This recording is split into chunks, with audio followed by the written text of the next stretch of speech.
আপনি এবং আপনার পরিবার অনেক বেশি নিরাপদ থাকতে পারবেন।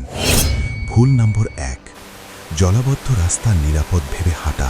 নম্বর 5, শিশুদের জলাবদ্ধ। আসসালামু আলাইকুম। বর্ষা আমাদের দেশের সবচেয়ে সুন্দর ঋতুগুলোর একটি, কিন্তু এই সৌন্দর্যের আড়ালেই লুকিয়ে থাকে অনেক ঝুঁকি। প্রতি বছর ভারী বৃষ্টি, জলাবদ্ধতা, বজ্রপাত এবং পাহাড় ধসের কারণে অনেক মানুষ আহত হন, এমনকি প্রাণও হারান।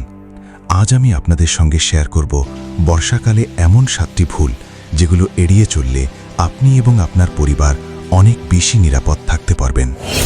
ভুল নম্বর 1, জলাবদ্ধ রাস্তা নিরাপদ ভেবে হাঁটা। পানির নিচে খোলা ম্যানহোল, ভাঙা রাস্তা বা বৈদ্যুতিক তার থাকতে পারে। যদি রাস্তার অবস্থা নিশ্চিত না হন তাহলে বিকল্প পথ ব্যবহার করুন। ভুল নম্বর 2, বজ্রপাতের সময় গাছের নিচে দাঁড়ানো। অনেকে বৃষ্টি থেকে বাঁচতে বড় গাছের নিচে আশ্রয় নেন। এটি বিপজ্জনক হতে পারে। সম্ভব হলে পাকা ভবনের ভেতরে আশ্রয় নিন। ভুল নম্বর 3, ভেজা রাস্তায় দ্রুত গাড়ি বা মোটরসাইকেল চালানো। ভেজা রাস্তায় ব্রেকিং দূরত্ব বেড়ে যায়। গতি কমান। হেলমেট এবং সিট বেল্ট ব্যবহার করুন। ভুল নম্বর 4, দূষিত পানি ব্যবহার করা। বর্ষাকালে পানিবাহিত রোগের ঝুঁকি বাড়ে। বিশুদ্ধ বা ফুটানো পানি পান করুন। খাবার ঢেকে রাখুন। ভুল নম্বর 5, শিশুদের জলাবদ্ধ এলাকায় খেলতে দেওয়া। পানির গভীরতা বোঝা যায় না। ড্রেন বা খোলা গর্তের ঝুঁকি থাকতে পারে, সব সময় নজরে রাখুন। ভুল নম্বর 6, ভারী বৃষ্টির সময় পাহাড়ি এলাকায় ঘুরতে যাওয়া। বিশেষ করে চট্টগ্রাম, বান্দরবন, রাঙামাটি বা খাগড়াছড়ির কিছু এলাকায় পাহাড় ধসের ঝুঁকি থাকতে পারে।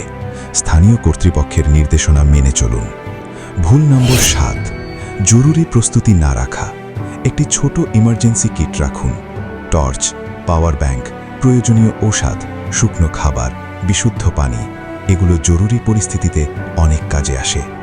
বন্ধুরা, বর্ষাকে আমরা থামাতে পারবো না, কিন্তু সচেতনতা দিয়ে অনেক দুর্ঘটনা এড়ানো সম্ভব। ভিডিওটি যদি আপনার কাজে লাগে তাহলে পরিবারের সদস্য ও বন্ধুদের সঙ্গে শেয়ার করুন, আর কমেন্টে লিখে জানান আপনার এলাকার সবচেয়ে বড় বর্ষার সমস্যা কী। আমি আবারও নতুন একটি তথ্যবহুল ভিডিও নিয়ে হাজির হব। আল্লাহ হাফেজ।